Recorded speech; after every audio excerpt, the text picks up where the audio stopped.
தெய்வம் இயேசுவல்லால் இந்த நானிலத்தில் வேறு தெய்வம் இல்லை. நம்முடைய தெய்வம் இயேசுவல்லால் இந்த நானிலத்தில் வேறு தெய்வம் இல்லை.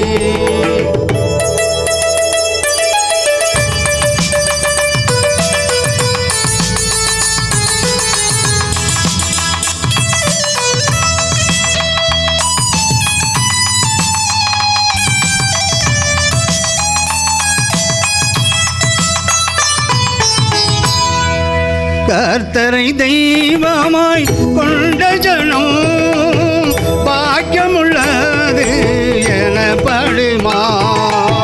கர்த்தரை தெய்வமாய் கொண்ட ஜனம் பாக்கியமுள்ளது எனப்படுமா. நம்முடைய தெய்வம் இயேசுவல்லால் இந்த நானிலத்தில் வேறு தெய்வம் இல்லை. நம்முடைய தெய்வம் இயேசுவல்லால் இந்த நானிலத்தில் வேறு தெய்வம் இல்லை.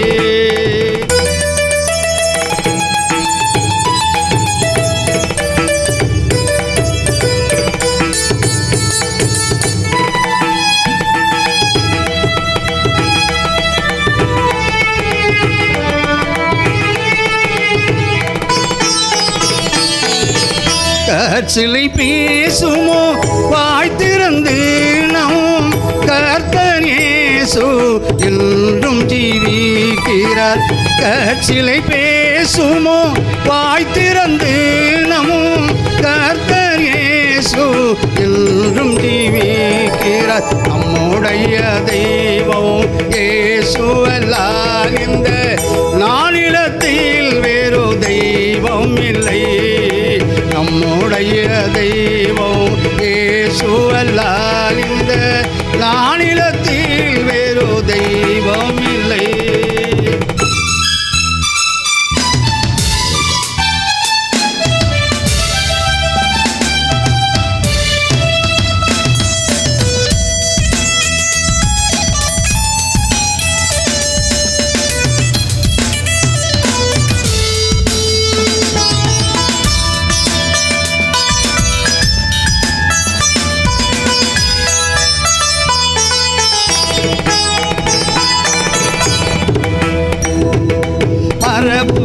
தாய் தன் பாலகனை நான் மறப்பதில்லை என் அன்பு தெய்வம். மறப்பலோ தாய் தன் பாலகனை நான் மறப்பதில்லை என் அன்பு தெய்வம். நம்முடைய தெய்வம் இயேசுவல்லால் இந்த நானிலத்தில் வேறு தெய்வம் இல்லை. நம்முடைய தெய்வம் இயேசுவல்லால் இந்த நானிலத்தில் வேறு தெய்வம் இல்லை. நம்முடைய தெய்வம் இயேசுவல்லால் இந்த நானிலத்தில் வேறு தெய்வம் இல்லை. கர்த்தருடைய பரிசுத்த நாமத்துக்கு ஸ்தோத்திரம். இந்த நாளிலே ஆண்டுடைய வசனத்துக்கு நேராக நாம் கடந்து செல்வோம். பரிசுத்த மத்தேயு எழுதின சுவிசேஷம் 3ஆம் அதிகாரம் 2ஆம் வசனம். மனம் திரும்புங்கள், பரலோக ராஜ்யம் சமீபித்திருக்கிறது. இங்கு யோவான் ஸ்நானகன் சொல்கிற ஒரு வார்த்தையை நாம் பார்க்கிறோம். மனம் திரும்புங்கள், பரலோக ராஜ்யம் சமீபித்திருக்கிறது. பரலோக ராஜ்யத்துக்குள் பிரவேசிக்க வேண்டுமானால் மனம் திரும்புதல் மிகவும் அவசியம். பரிசுத்த மத்தேயு எழுதின சுவிசேஷம் 4ஆம் அதிகாரம் 17ஆம் வசனத்திலே ஆண்டவராகிய இயேசு கிறிஸ்து இதே வார்த்தையை உபயோகப்படுத்துவதை நாம் பார்க்கிறோம். மனம் திரும்புங்கள், பரலோக ராஜ்யம் சமீபித்திருக்கிறது. மார்க் எழுதின சுவிசேஷம் 6ஆம் அதிகாரம் 12ஆம் வசனத்தில் சீஷர்கள் பிரசங்கித்த போது கூட அவர்கள் மனம் திரும்புங்கள் என்று பிரசங்கிப்பதை நாம் பார்க்கிறோம். அப்போஸ்தலர் நடவடிக்கைகள் 2ஆம் அதிகாரம் 38 வரையில் பார்க்கும்போது பேதுரு திரளான மக்களை பார்த்து சொல்கின்ற வார்த்தை, நீங்கள் மனம் திரும்புங்கள், மாறுபாடுள்ள இந்த சந்ததியை விட்டு விலகி உங்களை ரட்சித்துக் கொள்ளுங்கள். அருமையான தேவச்சனமே, ஆண்டவர் நம்மிடத்தில் மனம் திரும்புதலை அவர் எதிர்பார்க்கிறார். அப்போஸ்தலர் நடவடிக்கைகள் 17ஆம் அதிகாரம் 30ஆம் வசனத்தில் அப்போஸ்தலனாகிய பவுல் இதே வார்த்தை உபயோகப்படுத்துவதை நாம் பார்க்கிறோம். அறியாமையுள்ள காலங்களில் தேவன் காணாதோர் போல இருந்தார், இப்பொழுதோ எல்லாரும் மனம் திரும்ப வேண்டும் என்று கட்டளையிடுகிறார் சொல்வதை நாம் பார்க்கிறோம். அருமையான தேவச்சனமே, இன்றைக்கு ஆண்டவர் உங்களிடத்திலும் என்னிடத்திலும் எதிர்பார்ப்பது மனம் திரும்புதல், அதாவது மனமாற்றம். மனமாற்றத்தை ஆண்டவர் நம் ஒவ்வொருத்திலும் எதிர்பார்க்கிறார். லூக்கா 13ஆம் அதிகாரம் 3ஆம் வசனத்திலே ஆண்டவர் ஒரு வசனத்திலே எச்சரிக்கிறார். நீங்கள் மனம் திரும்பாமல் போனால் கெட்டு போவீர்கள் என்று சொல்லி ஆண்டவர் எச்சரிப்பதை நாம் பார்க்கிறோம். Unless you repent, you too will all perish என்று சொல்லி ஆங்கிலத்தில் எழுதப்பட்டுகிறது. லூக்கா 13:2 ஆண்டவர் சொல்கிறார், பாவத்தை குறித்த எண்ணங்களை நாம் மாற்றிக்கொள்ள வேண்டும். பிரியமானவர்களே, இதுதான் மனமாற்றம். வேதத்தில் நாம் பார்க்கும்போது அநேக மனிதர்கள் மனம் திரும்பியதை நாம் வேதத்தில் நாம் பார்க்கிறோம். பரிசுத்த லூக்கா எழுதின சுவிசேஷம் 15ஆம் அதிகாரம் 17-20 வரையில் வாசிக்கும் பொழுது இங்கு இளைய குமாரனுடைய மனம் திரும்புதலை நாம் பார்க்கிறோம். தன்னுடைய தகப்பனுடைய சொத்தை பிரித்து கொண்டு துன்மார்க்கமாக ஒடுக்கமற்ற வாழ்க்கை வாழ்ந்தபோது அவன் எல்லாவற்றையும் இழந்து குறைபடத் தொடங்கினான். பன்றி தின்கிற உணவு கூட அவனுக்கு கிடைக்கவில்லை. பிரியமானவர்களே, அப்பொழுது தன் தகப்பனுடைய வீட்டை அவன் நினைவு கூர்ந்து அவன் மனம் திரும்பி வருவதை நாம் பார்க்கிறோம். பரிசுத்த லூக்கா எழுதின சுவிசேஷம் 15ஆம் அதிகாரத்திலே இவ்விதமாக ஒரு மனம் திரும்புதலை நாம் வேதத்தில் நாம் பார்க்கிறோம். பிரியமானவர்களே, 17ஆம் வசனத்திலிருந்து நான் வாசிக்கின்றேன். அவனுக்கு புத்தி தெளிந்தபோது அவன், என் தகப்பனுடைய கூலிக்காரர் எத்தனையோ பேருக்கு பூர்த்தியான சாப்பாடு இருக்கிறது, நானோ பசியினால் சாகிறேன்.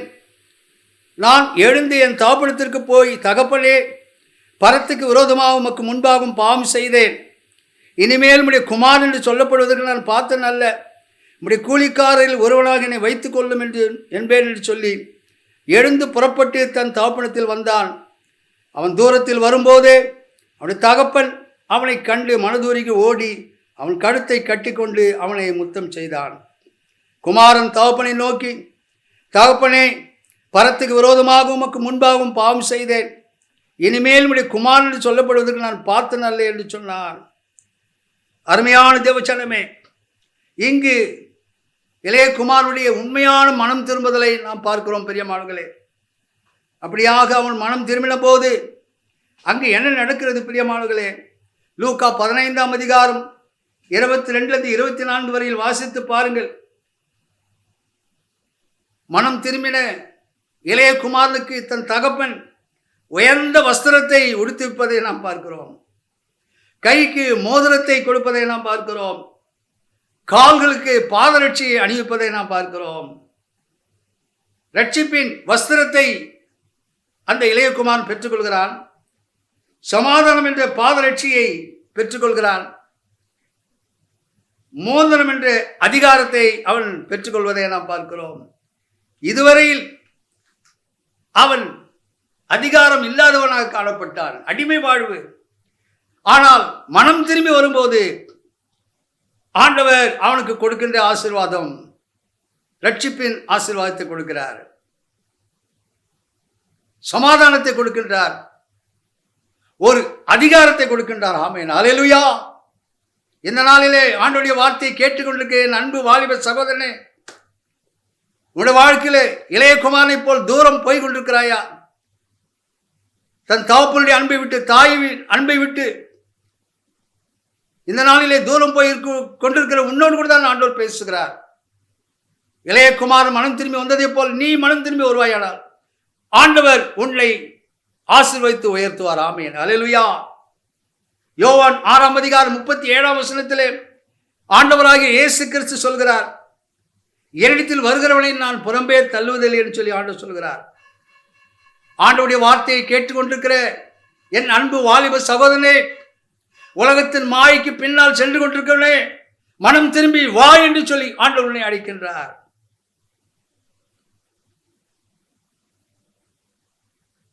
யோனாவின் புஸ்தகம் 3:4-10 வரையில் பார்க்கும்போது இங்கு நினிவே பட்டணத்தார்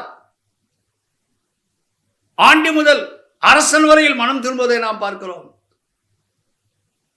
என் அருமையான தேவச்சனமே, இந்த நாளிலே இந்த நினிவே பட்டணத்தார் எப்படி மனம் திரும்புகிறார்கள்? ஜனங்கள் தேவனை விசுவாசிக்கின்றார்கள், உபவாசித்தார்கள், பெரியோர் முதல் சிறியோர் வரை இருட்டுடித்துக் கொண்டார்கள். நினிவே ராஜா தன் சிங்காசனத்தை விட்டு எழுந்து தன் உடுப்பை கயிற்று போட்டு இரட்டை உடுத்துக் கொண்டு சாம்பலில் உட்கார்ந்தான். நினிவேயில் எங்கும் உள்ள மிருகங்கள், மாடுகள், ஆடுகள், மனுஷர்கள் ஒன்றும் புசியாமல் தண்ணீரும் குடிக்கவில்லை. தேவனை நோக்கி உரத்த சத்தமாய் கூப்பிட்டார்கள். அவரவர் தம் தம் பொல்லாத வழியை விட்டு மனம் திரும்பினார்கள். ஆமென். ஹல்லேலூயா. They turned from their evil ways என்று சொல்ல ஆங்கிலத்தில் எழுதப்பட்டிருக்கிறது. பொல்லாத வழிகளை விட்டு இந்த பட்டணத்தார், ஜனங்கள் மட்டுமல்ல அரசனும் மனம் திரும்புவதை நாம் பார்க்கிறோம். ஹல்லேலூயா. இதுதான் மனமாற்றம். வெறும் ஜனங்கள் மட்டும் மனம் திரும்புவது முக்கியமல்ல, ஜனங்கள் மட்டும் மனமாற்றம் அடைவது முக்கியமல்ல.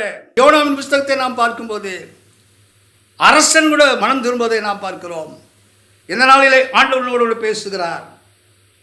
இப்படி மனம் திரும்பின போது அங்கு நடந்த காரியம் என்ன பிரியமானவர்களே? ஆண்டவர் நினிவே பட்டணத்தை அழிப்பேன் என்று சொல்லவர் அந்த நியாய தீர்ப்பை ஆண்டவர் மாற்றிக்கொண்டார். ஆமென். ஹல்லேலூயா.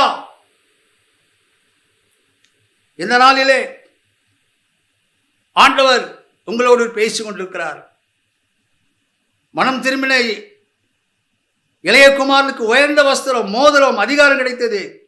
இங்கு மனம் திரும்பின நினிவே பட்டணத்தார் அவர்களுக்கு வர இருந்த அழிவிலிருந்து தப்புவிக்கப்பட்டார்கள். ஆமென். அல்லேலூயா. ஆண்டவர் உங்களோடு பேசிக் கொண்டிருக்கிறார். அடுத்ததாக தாவீதின் மனம் திரும்புதலை நாம் பார்க்கிறோம். யுத்தத்திற்கு போகாமல் மேல் வீட்டிலே உலாவிக் கொண்டிருந்த தாவீது பாவத்திலே விழுந்ததை நாம் பார்க்கிறோம். ஆதலால் சங்கீதம் 51 சங்கீதம் 5 அங்கு தாவீது அங்கு ஒரு பாவ அறிக்கை செய்வதை நாம் பார்க்கிறோம். சங்கீதம் 51 சங்கீதம் 4 தேவனின் ஒருவருக்கே விரோதமாய் நான் பாவம் செய்து உமது கண்களுக்கு முன்பாக பொல்லாங்கானதை நடப்பித்தேன். நீர் பேசும்போது உம்முடைய நீதி விளங்கவும், நீர் நியாயம் தீர்க்கும் போது உம்முடைய பரிசுத்தம் விளங்கும் இதை அறிக்கையிடுகிறேன். இன்னும் கூட சங்கீதம் 51 சங்கீதத்திலே அவன் இன்னும் கூட அறிக்கை எடுக்கிறான். 9 என் பாவங்களை பாராதபடிக்கு நீர் உமது முகத்தை மறைத்து என் அக்கிரமங்களை எல்லாம் நீக்கி அருளும். தேவனே, சுத்த இருதயத்தை நிலை சிருஷ்டியும், நிலவரமான ஆவியின் உள்ளத்திலே புதுப்பியும். உமது சமூகத்தை விட்டு என்னை தள்ளாமலும் உமது பரிசுத்த ஆவி இடத்தில் எடுத்துக்கொள்ளாமல் வரும். உமது ரட்சணத்தின் சந்தோஷத்தை திரும்பவும் எனக்கு தந்து உற்சாகமான ஆவி என்னை தாங்கும்படி செய்யும். இளையேற பெற்ற தீரூரத்தமே அவர் விழாவினில் பாயுதே. இளையேற பெற்றோனாய் உன்னை மாற்ற விலையாக ஈந்தனாரே. இளையேற பெற்றோனாய் உன்னை மாற்ற விலையாக ஈந்தனாரே.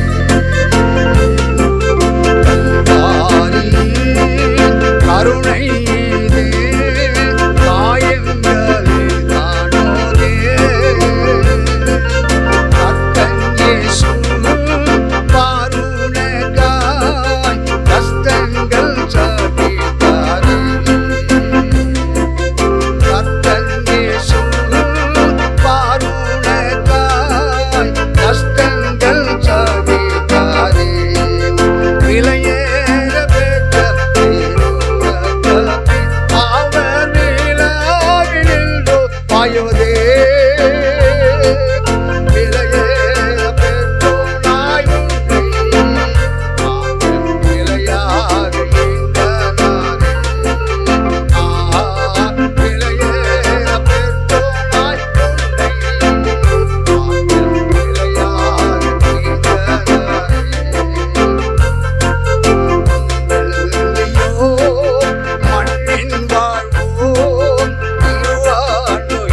வைத்தே தம் ஜீவனை ஈந்தாரே.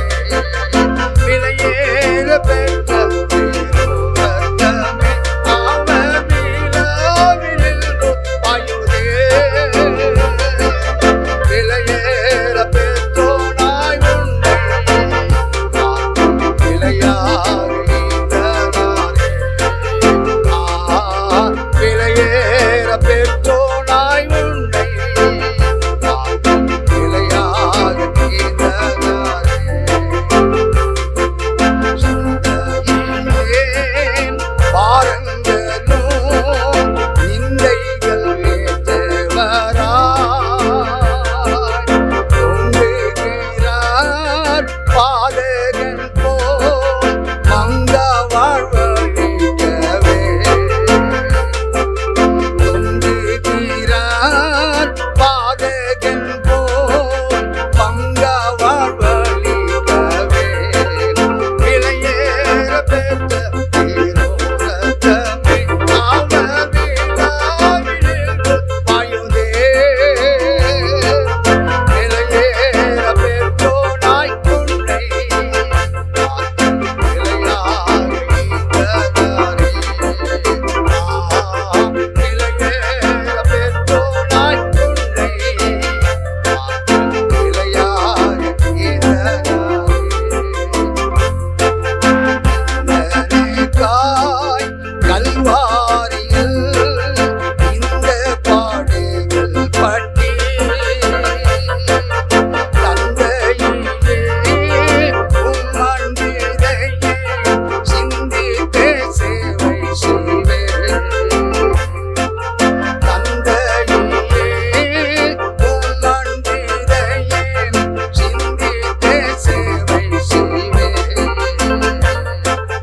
விலையேற பெற்ற திருரத்தமே அவர் விழாவினின்று பாயுதே. விலையேற பெற்றோனாய் உன்னை காக்கும் விலையாக ஈந்தனாரே. விலையேற பெற்றோனாய் உன்னை காக்கும் விலையாக ஈந்தனாரே.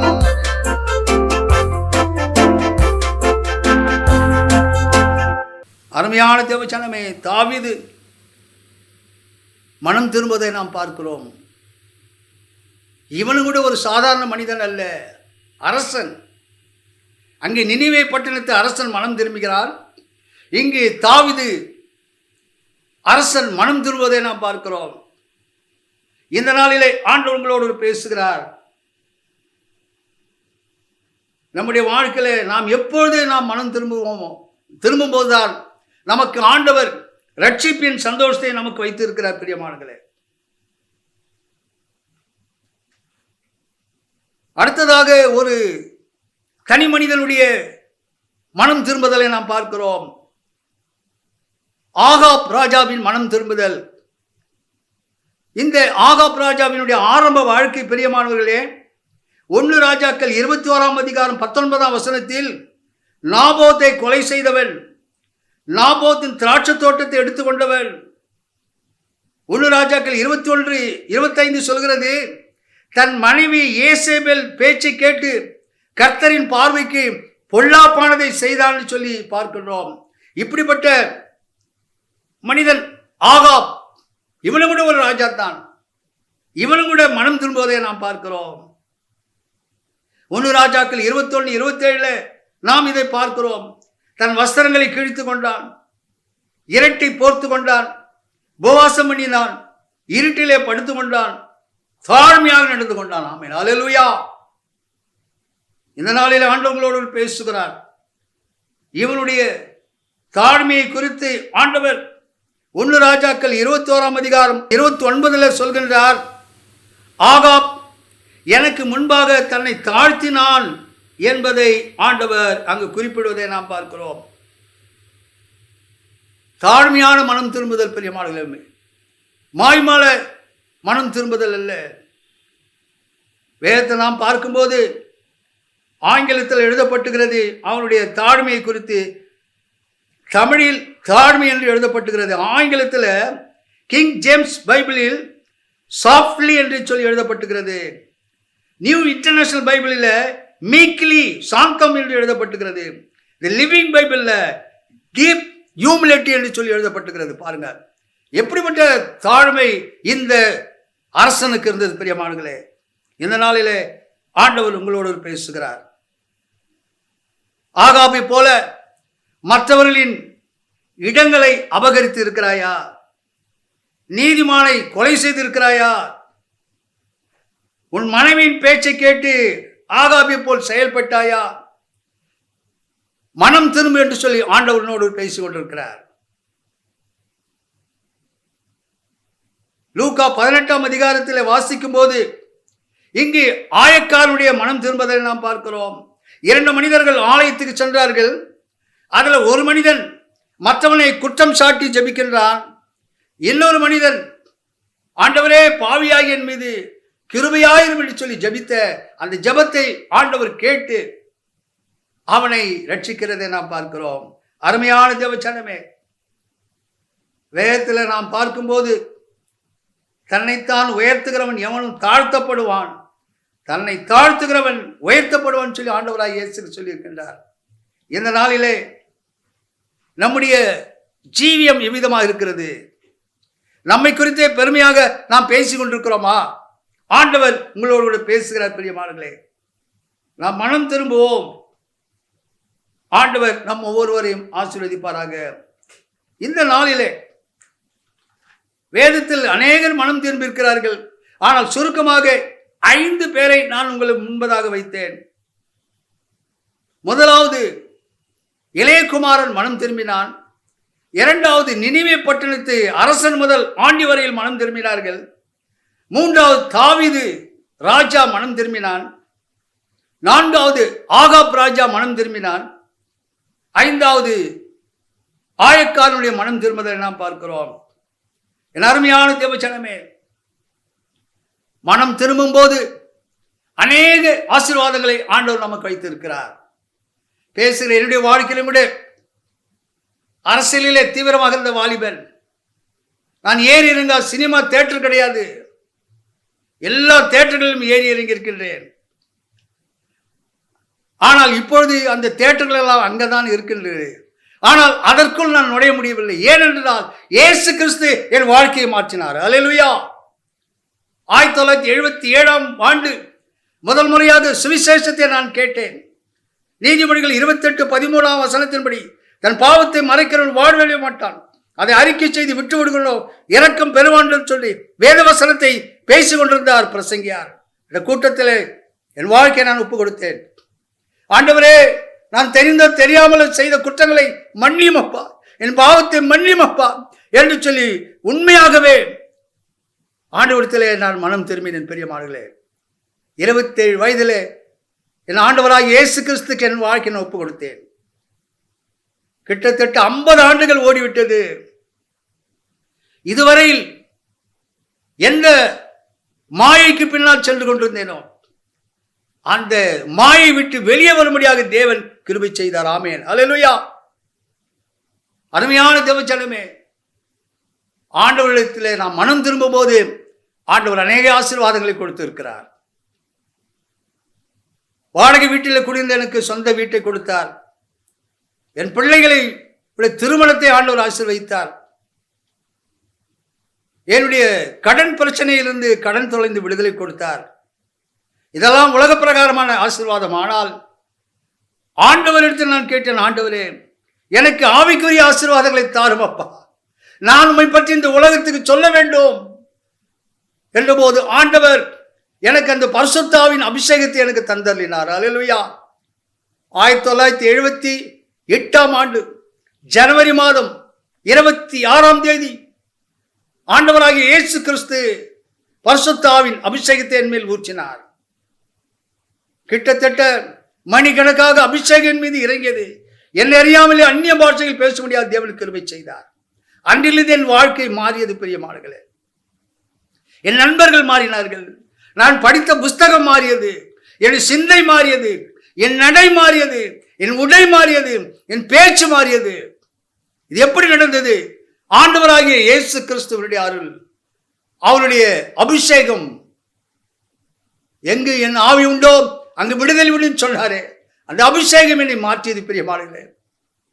27 வயதிலிருந்து இப்பொழுது நீங்கள் என்னை எங்கே பார்க்கலாம் என்று சொன்னால், சினிமா தியேட்டரில் பார்க்க முடியாது, மெரினா பீச்சில் பார்க்க முடியாது, வேற எங்கேயும் பார்க்க முடியாது. ஏதாவது ஒரு ஆலயத்தில் நான் ஜெபித்து கொண்டிருப்பேன். வீட்டில் இருந்தால் வேத புத்தகத்தை வாசித்துக் கொண்டிருப்பேன், ஜெபித்து கொண்டிருப்பேன். தெருவில் ஆண்டவருடைய சுவிசேஷத்தை அறிவித்துக் கொண்டிருப்பேன், சபையிலே அறிவித்துக் கொண்டிருப்பேன், தொலைக்காட்சியில் அறிவித்துக் கொண்டிருப்பேன். இதுதான் என்னுடைய வாழ்க்கை பிரியமானங்களே. ஆண்டவராகிய இயேசு கிறிஸ்து அப்படி சுவிசேஷத்தை அறிவிக்க முடியாத கிருபையை கொடுத்து என்னை ஊழியக்காரனாக மாற்றினார். தெருவில் பிரசங்கித்துக் கொண்டிருந்த என்னை சபையில பேச முடியாது செய்தார். சபையில பேசிக் கொண்டிருந்த என்னை கன்வென்ஷன் கூட்டங்களில் பேச முடியாது செய்தார். சென்னையிலும் தமிழ்நாட்டிலும் பிரசங்கித்துக் கொண்டிருந்த என்னை மலேசியா கொண்டு போனார், லங்கைக்கு கொண்டு போனார், சிங்கப்பூருக்கு கொண்டு போனார். அல்லேலூயா.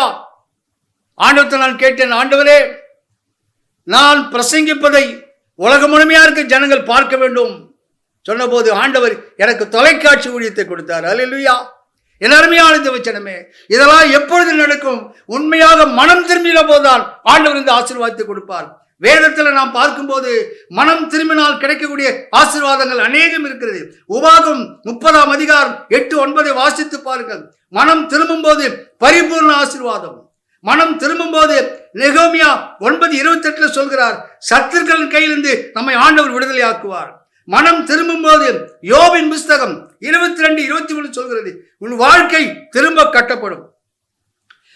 மனம் திரும்பும் போது ஏசியா 19:22 சொல்கிறது, நம்முடைய வியாதியை குணமாக்குவார். நாம் மனம் திரும்பும் போது எரோமியா 4:1 நீ இனி அலைந்து திரிய மாட்டாய். அல்லேலூயா.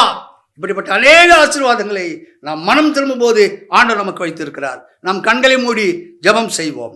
பொங்கி வரும் அருள் மனிதரை மாற்றிடுதே, மங்கி போன மனம் பொது வாழ்வில் மலர்ந்திடுதே. பொங்கி வரும் அருள் மனிதரை மாற்றிடுதே, தீயவர் திருடரும் கொடியவர் கொலைஞரும் இயேசுவில் மாற்றம் பெற்றார். தீயவர் திருடரும் கொடியவர் கொலைஞரும் இயேசுவில் மாற்றம் பெற்றார். மாறிய மனதுடன் மங்கள வாழ்விற்கு அழைக்கிறார் ஓடியவா. மாறிய மனதுடன் மங்கள வாழ்விற்கு அழைக்கிறார் ஓடியவா. பொங்கி வரும் அருள் மனிதரை மாற்றிடுதே, தேவனின் ஆவியால் விடுதலை வாழ்வினை பெற்றவர் பலரும் உண்டு. தேவனின் ஆவியால் விடுதலை வாழ்வினை பெற்றவர் பலரும் உண்டு. இயேசு மகாராஜன் உன்னை தான் அழைக்கிறார், நம்பினி ஓடியவா. இயேசு மகாராஜன் உன்னை தான் அழைக்கிறார், நம்பினி ஓடியவா. பொங்கி வரும் அருள் மனிதரை மாற்றிடுதே, கிருபையின் நாட்களை தயவுடன் ஏற்றிட கனிவுடன் வேண்டுகிறோம். கிருபையின் நாட்களை தயவுடன் ஏற்றிட கனிவுடன் வேண்டுகிறோம். வருகையின் நாளினில் வருந்திட வேண்டாம், நீ அழைக்கிறார் ஓடியவா. வருகையின் நாளினில் வருந்திட வேண்டாம், நீ அழைக்கிறார் ஓடியவா. பொங்கி வரும் அருள் மனிதரை மாற்றிடுதே, மங்கி போன மனம் புது வாழ்வில் மலர்ந்திடுதே. பொங்கி வரும் அருள் மனிதரை மாற்றிடுதே. ஹல்லேலூயா. மகா இரக்கமுள்ள எங்கள் தேவனே, நன்றியோடு ஸ்தோத்திரிக்கிறோம், ஸ்தோத்திரிக்கிறோம், ஸ்தோத்திரிக்கிறோம் அப்பா. இந்த நாளில் நம்முடைய வார்த்தையை கேட்ட ஒவ்வொருவரையும் ஆசீர்வதியும் அப்பா. ஆண்டவர், மனம் திரும்பாதவர்கள் நம்முடைய வார்த்தை இந்த நாளிலே கேட்டுக்கொண்டிருந்தால் ஒவ்வொருவரும் மனம் திரும்பி அப்பா ஆண்டவர் முடித்தில் வர நீர் கிரியை செய்யும்படியாக நான் ஜெபிக்கிறேன். நம்முடைய வார்த்தை கேட்ட ஒவ்வொருவரையும் ஆசீர்வதியும் இயேசு கிறிஸ்துவின் நாமத்தில் வேண்டிக் கொள்கிறேன் பிதாவே. ஆமென்.